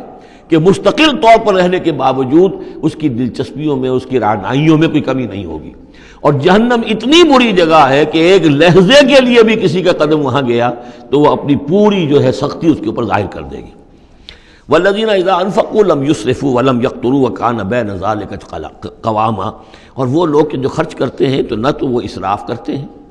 اور نہ ہی بخل سے کام لیتے ہیں، بلکہ اس کے بین بین اعتدال جو ہے واقعہ یہ ہے کہ دنیا کا مشکل ترین کام ہے، توازن اور اعتدال۔ ظاہر بات ہے یہ لوگ جو میچور ہیں، سمجھدار ہیں، اب ان کے ہاں یہ ہوگا کہ ان کے اس خرچ کرنے کے معاملے میں بھی اعتدال ہوگا۔ والذین لا یدعون مع اللہ الہا آخر، 3 کبیرہ گناہ وہ ہیں جیسا کہ ہم نے پڑھا ہے سورہ نساء میں بھی، ان تجتنبوا کبائر ما تنہون عنہ، تو بڑے بڑے گناہ وہ کون سے ہیں کہ جن سے اگر تم باز رہو تو باقی چھوٹے گناہ تو اللہ تعالیٰ جو ہے وہ معاف بھی کرتا رہے گا۔ اور ان میں سے سب سے بڑا تو 2 مرتبہ فرمایا شرک، اور شرک کے بعد پھر قتل ناحق اور پھر زنا، یہ 3 ہیں۔ قتل ناحق سے بھی در حقیقت تمدن کی جڑ کٹ جاتی ہے، اور زنا سے تمدن جو ہے وہ سڈاس بن جاتا ہے، پھر اس کے اندر گندگی ہو جاتی ہے۔ تو اس حوالے سے یہ تین چیزیں یہاں بیان کی جا رہی ہیں. والذین لا یدعون مع اللہ الہا آخر، وہ لوگ کہ جو نہیں پکارتے اللہ کے ساتھ کسی اور معبود کو. ولا یقتلون النفس التي حرم اللہ الا بالحق، نہ ہی قتل کرتے ہیں کسی جان کو جس کو کہ اللہ نے محترم ٹھہرایا ہے مگر حق کے ساتھ. قتل کے بدلے قتل والا معاملہ ہے، یا مرتد کا قتل ہے، یا زانی شادی شدہ کا رجم ہے، جو بھی ہے. ولا یزنون، نہ وہ زنا کرتے ہیں. ومن یفعل ذلک یلقى اثاما، اور جو کوئی بھی یہ کام کرے گا وہ اس کی پاداش کو پکڑ کر اس کو جو ہے اس حاصل کر کے رہے گا، یا لازماً اس کی سزا اس کو مل کر رہے گی. یلقى اثاما یضاعف له العذاب یوم القیامہ، قیامت کے دن اس کا عذاب دگنا کر دیا جائے گا. یہ آیت اس اعتبار سے بہت اہم ہے کہ منکرین حدیث نے بہت شور مچایا ہوا ہے کہ قرآن مجید میں کہیں عذاب قبر کا کوئی تذکرہ نہیں ہے، صراحتاً واقعتاً نہیں ہے، احادیث میں بہت تفصیل ہے، لیکن یہ کہ یہ مقام ایسا ہے کہ جس سے ثابت ہوتا ہے کہ قیامت کے دن سے پہلے بھی عذاب ہے. یضاعف له العذاب یوم القیامہ، دگنا کیا جائے گا ان کے لیے عذاب قیامت کے دن. اس کا مطلب ہے کہ عالم برزخ میں بھی ان کے لیے عذاب ہے. اور جو فرمایا گیا ہے کہ یہ جو قبر کا گڑھا ہے یا یہ جہنم کے گڑھوں میں سے ایک گڑھا ہے، اور یا جنت کے باغیچوں میں سے ایک باغیچہ ہے. اور یا تو وہاں ایک کھڑکی کھول دی جاتی ہے جنت کی جہاں سے ٹھنڈی ہوائیں اور خوشبوئیں آتی رہتی ہیں، اور یا یہ کہ کھڑکی کھول دی جاتی ہے جہنم کی طرف جس سے آگ کی لپٹ اور گرمی جو ہے اور لو جو ہے وہ آتی رہتی ہے. یضاعف له العذاب یوم القیامہ، قیامت کے دن اس کے لیے عذاب دگنا کر دیا جائے گا. ویخلد فیہ مہانا، اور پھر وہ رہے گا اس عذاب میں ہمیشہ ہمیشہ. الا من تاب، استثناء ہے، استثناء یہ ہے من تابہ، جو جس نے توبہ کر لی دنیا ہی کے اندر موت کے آنے سے پہلے پہلے، ما لم یغرغر. الا من تابہ و آمن، اور ایمان لایا. گویا کہ جو شخص اس قسم کے گناہوں میں مبتلا ہوتا ہے چاہے وہ قانوناً کافر نہ ہو، حقیقتاً وہ کافر ہو جاتا ہے، ایمان اس کے دل سے نکل جاتا ہے. لہذا توبہ گویا کہ اثر نو ایمان لانے کے مترادف ہے. الا من تابہ و آمن وعمل عملا صالحا، اور وہ پھر عمل کرے نیک. فاولئک یبدل اللہ سیئاتہم حسنات، تو ایسے لوگوں کی برائیوں کو اللہ تعالیٰ نیکیوں سے بدل دیتا ہے. اس کے دونوں معنی ہے کہ توبہ کے نتیجے میں ایک تو نامہ اعمال میں جو اندراج ہوا تھا برائی کا وہ صاف ہو جائے گا اور اس کی جگہ نیکی کا اندراج ہو جائے گا. اور یہ معنی بھی ہے کہ زندگی میں اس دنیا میں توبہ کے نتیجے میں اخلاق جو ہے وہ پاک صاف ہو جاتے ہیں، دامن اخلاق کے دھبے دھل جاتے ہیں، اور انسان کا جو دامن کردار ہے پھر صاف شفاف ہو جاتا ہے. وَكَانَ اللَّهُ غَفُورًا رَحِيمًا، اور اللہ تعالیٰ غفور الرحیم ہے. وَمَن تَابَ وَعَمِلَ صَالِحًا، اب دوبارہ تکرار کی گئی، اور جو توبہ کرے اور پھر نیک عمل کرے فَإِنَّهُ يَتُوبُ إِلَى اللَّهِ مَتَابًا، تو وہ ہے کہ جو توبہ کرتا ہے اللہ کی جناب میں جیسا کہ توبہ کرنے کا حق ہے. توبہ کی تسبیحیں ہو رہی ہوں، استغفار کی تسبیحیں ہو رہی ہوں، اور آیت کریمہ کے ختم ہو رہے ہوں 1.25 لاکھ کا اور لاکھ کا، لیکن حرام خوری جوں کی توں جاری ہو، وہ سارے غلط کام ویسے کہ ویسے جاری ہوں، وہ کوئی توبہ نہیں ہے، اس کا کچھ حاصل نہیں. والذین لا یشهدون الزور، اور وہ لوگ کہ جو جھوٹ کے پر موجود بھی نہیں رہتے. جھوٹ کی گواہی والی بات نہیں ہے یہاں، لیکن جھوٹ کی گواہی تو گویا کہ اس کے اندر خود بخود امپلائڈ ہے، یعنی ان کے اندر صداقت اور حق کے ساتھ اتنی غیرت ہوتی ہے کہ جہاں کوئی جھوٹ کا گزر بھی ہو وہاں وہ اپنی موجودگی بھی پسند نہیں کرتے. جھوٹ کا دھندا ہو رہا ہو، جھوٹ کا کاروبار ہو رہا ہو، جھوٹ بولا جا رہا ہو، یہ وہاں پر ان کی غیرت اور حمیت جو ہے صداقت کے ساتھ اور سچ کے ساتھ وہ اتنی ہے کہ وہ وہاں موجودگی بھی اپنی برداشت نہیں کرتے. وَإِذَا مَرُّوا بِاللَّغْوِ مَرُّوا كِرَامًا، اسی طریقے سے جب وہ کسی لغو کام کے پاس سے گزرتے ہیں تو اپنے دامن کو بچا کر گزر جاتے ہیں. دیکھیے وہاں بھی تھا سورہ مومنین کو شروع کی آیات میں وَالَّذِينَ هُمْ عَنِ اللَّغْوِ مُعْرِضُونَ، کہ جو لغو سے اعراض کرتے ہیں. اور یہاں یہ کہ اس کے پاس سے اگر گزر ہو بھی جائے اتفاقاً، خود تو قصد کرنا جو ہے بہت دور کی بات ہے، اس کا کوئی امکان ہی نہیں. اتفاقاً آپ راستہ چل رہے ہیں اور دیکھ رہے ہیں کوئی مداری کا تماشا ہو رہا ہے، آپ کا کوئی ارادہ نہیں تھا، لیکن وہاں رکیے بھی نہیں، وہاں سے جو ہے اپنے دامن کو بچاتے ہوئے نکل جائیے. والذین اذا ذکروا بآیات ربہم، اور وہ لوگ کہ جن کو جب ان کے رب کے آیات کے ذریعے سے نصیحت کی جاتی ہے، سمجھایا جاتا ہے، لم یخروا علیہا صما وعمیانا، تو نہیں گر پڑتے اس پر بہرے اور اندھے ہو کر. اس کے بھی دونوں معنی ہیں. ایک تو یہ کہ مخالفت پر اندھے بہرے ہو کر کمر کس لینا جیسے کہ قریش کر رہے تھے، تو گویا کہ تعریض ہے، ان پر ایک طنزیہ انداز ہے یہ کہ یہ لوگ جس طریقے سے کر رہے ہیں وہ معاملہ اللہ کے بندوں کا نہیں ہوتا. لیکن یہ دوسری طرح یہ بات بھی ہے کہ آیات قرآنیہ کو بھی اندھے بہرے ہو کر تو نہیں پڑھنا ہے اور سننا ہے، بلکہ غور کرنا ہے. افلا یتدبرون القرآن ام علی قلوب اقفالها، تو کیا یہ قرآن کی آیت پر تدبر نہیں کرتے؟ وَتَدَبَّرُوا فِيهِ لَعَلَّكُمْ تُفْلِحُونَ، تدبر کرو تاکہ تم سمجھو۔ تو اس طریقے سے محض جو ہے وہ قرآن مجید کو بھی اندھے بہرے ہو کر جو ماننا جو ہے اس سے بھی بہرحال عباد الرحمن جن کی یہاں تعریف کی جا رہی ہے ان کے مقام سے وہ جو مقام ہے ان کے مرتبے سے فروتر ہے۔ وَالَّذِينَ يَقُولُونَ رَبَّنَا هَبْ لَنَا مِنْ أَزْوَاجِنَا وَذُرِّيَّاتِنَا قُرَّةَ أَعْيُنٍ، اور وہ لوگ جو کہتے ہیں کہ اے رب ہمیں اپنی بیویوں اور ہماری اولاد کی طرف سے آنکھوں کی ٹھنڈک عطا فرما،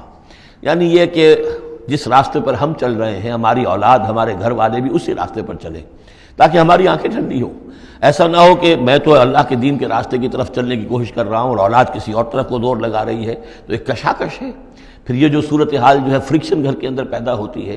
تو اللہ تو ہمیں ہمارے گھر والوں سے آنکھوں کی ٹھنڈک عطا فرما، اور آنکھوں کی ٹھنڈک ظاہر بات ہے عباد الرحمن کی کن چیزوں میں ہوگی کہ وہ بھی اللہ کے بندے بنے، اللہ کی بندگی کے راستے کو اختیار کریں۔ وَاجْعَلْنَا لِلْمُتَّقِينَ إِمَامًا، اور ہمیں متقیوں کا امام بنا۔ اس کا یہ مطلب نہیں ہے کہ یہ امامت کی طلب ہے، بلکہ یہ کہ ہم خود امام ہیں۔ ایک شخص اپنے گھر کا سربراہ ہے، امام ہے،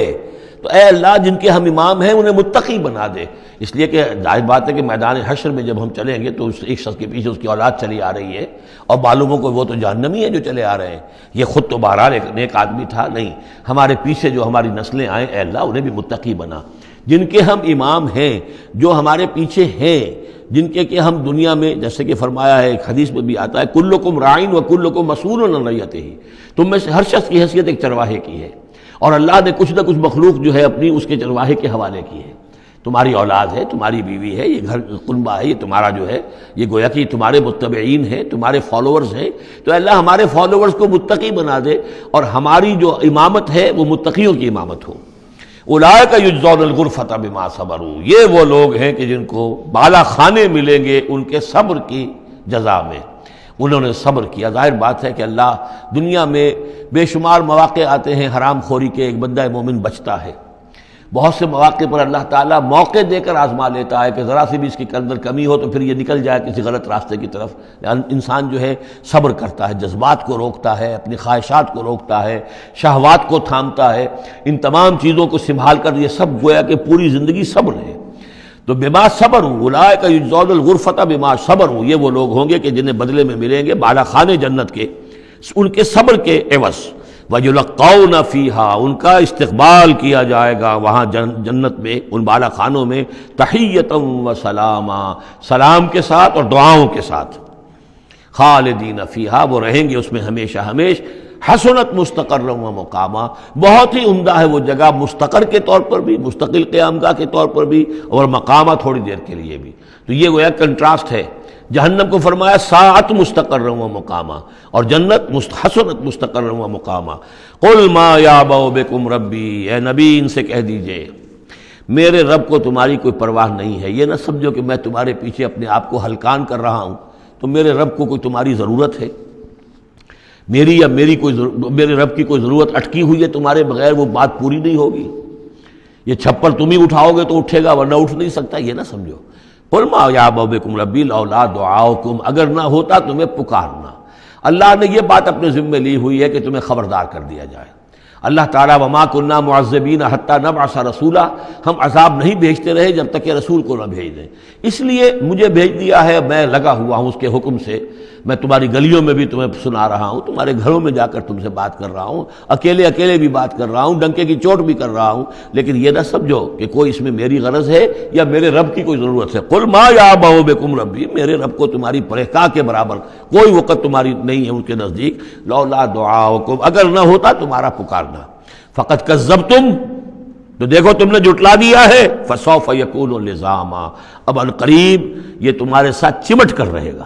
یعنی یہ کہ اس کا جو عذاب ہے، اس کی جو پاداش ہے وہ تمہیں مل کر رہے گی۔ سورۃ الشعراء، جیسا کہ میں نے عرض کیا تھا کہ یہ اس گروپ میں جو یہ مکی صورتیں ہیں 8 آ رہی ہیں، 8 میں سے ایک ہم نے پڑھ لی، یہ ایک جو ہے یہ بغیر حروف مقطعات کے تھی، تبارک الذی نزل الفرقان علی عبدہ لیکون للعالمین نذیرا۔ باقی 7 صورتیں وہ ہیں کہ جو حروف مقطعات سے شروع ہوتی ہیں، 2 تا سین میم سے ہیں، 1 تا سین سے ہے، پھر 4 جو ہیں وہ الف لام میم الف لام میم الف لام میم الف لام میم۔ تو الف لام میم سے کل 6 صورتیں قرآن میں ہیں، 2 مدنی، سورہ بقرہ، سورہ آل عمران وہ بالکل شروع میں، اور 4 مکیات ہیں وہ جو اب آگے آئیں گی۔ یہ سورۃ الشعراء جو ہے یہ قرآن مجید کی اس اعتبار سے سب سے نمایاں سورت ہے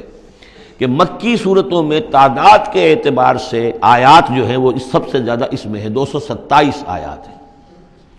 لیکن یہ کہ رکوع کل 11 ہے۔ یہ وہی انداز ہے، چھوٹی چھوٹی آیتیں، تیز ردم جو ابتدائی صورتوں کا ہوتا ہے، بالکل وہ انداز ہے یہاں پر جو سورۃ الحجر والا ہے۔ سورۃ الحجر کو بھی ہم نے دیکھا کہ وہ بھی چھوٹی چھوٹی آیتیں تھیں اور اس کے اندر صوتی آہنگ بھی بہت نمایاں، اسی طریقے سے یہ سورہ شعراء ہے۔ ویسے حجم کے اعتبار سے سب سے بڑی مکی سورت سورہ اعراف ہے، 24 رکوع، آیتیں اس کی 207 ہے، یہ 11 رکوع اور آیتیں 227 ہیں، یعنی 20 آیات فی رکوع اس کی اوسط بنتی ہے۔ پھر اس میں وہ آیت بھی موجود ہے کہ جس سے معلوم ہو جاتا ہے کہ یہ بھی ابتدائی 4 سالوں کی صورت ہے۔ تو جیسا کہ میں نے آپ کو بتایا تھا کہ ابتدائی 4 سالوں کی صورتیں ہیں اکثر و بیشتر وہ جو سورہ قاف کے بعد ہیں، لیکن ایک سورہ ہجر جو ہے وہ پچھلے گروپ کے اندر اور ایک جو ہے وہ اس گروپ کے اندر شامل کر دی گئی، اور اس کی جو حکمت میری سمجھ میں آتی ہے، اس کے علاوہ ہو سکتا ہے کہ اور بڑی حکمت ہو جس وقت میری رسائی نہیں ہوئی ہے، کہ اس میں ایک منوٹنی جو ہے قرآن مجید کی صورتوں کے مضامین کے اندر جو پھر مشابہت آتی ہے، تو ایک ہی مضمون کی صورتیں مسلسل چلتی رہے تو اس سے بھی ہو سکتا ہے کہ طبیعت انسانی جو ہے اس کے اندر اس کی دلچسپی میں کچھ کمی ہو جائے، تو وہ انداز بدلتا، تنوع جو ہے اس کے لیے اس صورت کو یہاں پہ شامل کیا گیا۔ بسم اللہ الرحمن الرحیم، طاسیم میم، تلک آیات الکتاب المبین، یہ ایک روشن کتاب کی آیات ہیں۔ لعلک باخع نفسک الا یکونوا مؤمنین،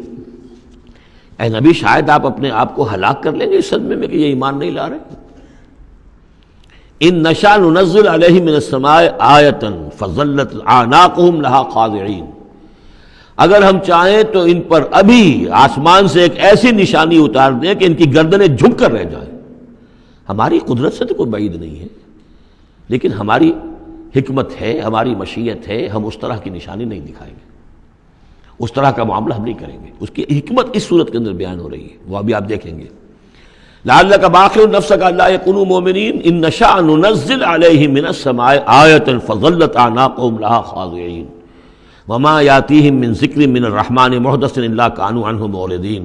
اور نہیں آتا ان کے پاس کوئی بھی ذکر، کوئی نصیحت، کوئی یاد دہانی، ہم بدل کر، اسلوب بدل کر، انداز بدل کر ہم بار بار بھیج رہے ہیں آیات ان کی نصیحت کے لیے، لیکن جو بھی نیا ذکر آتا ہے، جو بھی نئی صورت نازل ہوتی، الا کانوا عنہ معرضین، وہ تو اس سے اعراض کرنے والے ہی ہیں۔ قد کذبوا فقد کذبوا، انہوں نے جھٹلا دیا، فسیاتیہم انباء ما کانوا بہ یستہزئون، تو پھر عنقریب آ جائیں گی ان تک بھی خبریں انہی چیزوں کی جن کا کہ یہ مذاق اڑاتے رہے ہیں، پھر عذاب الہی آئے گا اور پکڑ آئے گی۔ اولم یروا الی الارض کم انبتنا فیہا من کل زوج بہیج زوج کریم، کیا یہ زمین کو نہیں دیکھتے کہ کتنا ہم نے اس زمین کے اندر جو ہے کیسے کیسے طرح طرح کی چیزیں جو ہیں، عمدہ چیزیں، اور ہم نے میوے اور پھل پیدا کر دیے ہیں۔ ان فی ذلک لآیہ، اس میں ہے نشانی انہیں چاہیے تو اس میں ہے، پوری کائنات نشانی ہے اللہ کی، پوری تخلیق نشانی ہے۔ ان فی خلق السماوات والارض واختلاف اللیل والنہار والفلک التی تجری فی البحر بما ينفع الناس وما انزل اللہ من السماء من ماء فاحیا به الارض بعد موتها وبث فیہا من کل دابۃ وتصریف الریاح والسحاب المسخر بین السماء والارض لآیات لقوم یعقلون۔ ان فی ذلک لآیہ، اس میں نشانی ہے۔ وما کان اکثرهم مؤمنین، لیکن اے نبی ان کی اکثریت ایمان لانے والی نہیں ہے۔ وان ربک لہو العزیز الرحیم، یہ عام طور پر عزیز کے ساتھ حکیم آیا کرتا ہے، نوٹ کیجئے، لیکن یہاں اس صورت میں آپ کو نظر آئے گا کہ عزیز کے ساتھ الرحیم۔ کیوں؟ کہ آپ کا رب یقیناً زبردست ہے لیکن رحیم ہے، یہ اس کی رحمت کا منظر ہے کہ وہ اس طرح کا معجزہ نہیں دکھا رہا، وہ جب چاہے دکھا سکتا ہے۔ ان نشاء ننزل علیہم من السماء آیۃ فظلت اعناقهم لها خاضعین، ابھی ہم ایک ایسی آیت اتار دیں کہ جس سے ان کی گردنیں جھکی کی جھکی رہ جائیں، لیکن نہیں، ہم عزیز ہیں، زبردست ہیں، رحیم ہیں۔ ہماری رحمت کا تقاضا یہ ہے کہ ہم ابھی اس قسم کا کوئی ان کو معجزہ نہیں دکھانا چاہتے، ابھی مہلت دینا چاہتے ہیں تاکہ ان میں سے اس دودھ کو اچھی طرح بلو لیا جائے، ابھی اگر کہیں کوئی مکھن ہے اس کے اندر تو وہ بھی نکل آئے، جو بھی لوگ ہیں جو خیر کی کوئی استعداد رکھتے ہیں وہ بھی سیدھے راستے پر آ جائیں، اور ہم نہیں چاہتے کہ ان کی مہلت جو ہے وہ بھی ختم ہو جائے۔ اس وجہ سے یہ در حقیقت رحمت کا منظر ہے، اور جس کو کہ ان لوگوں نے آپ کے خلاف ایک دلیل کے طور پر استعمال کر لیا ہے۔ بارک اللہ لی ولکم فی القرآن العظیم ونفعنی وإیاکم بالآیات والذکر الحکیم۔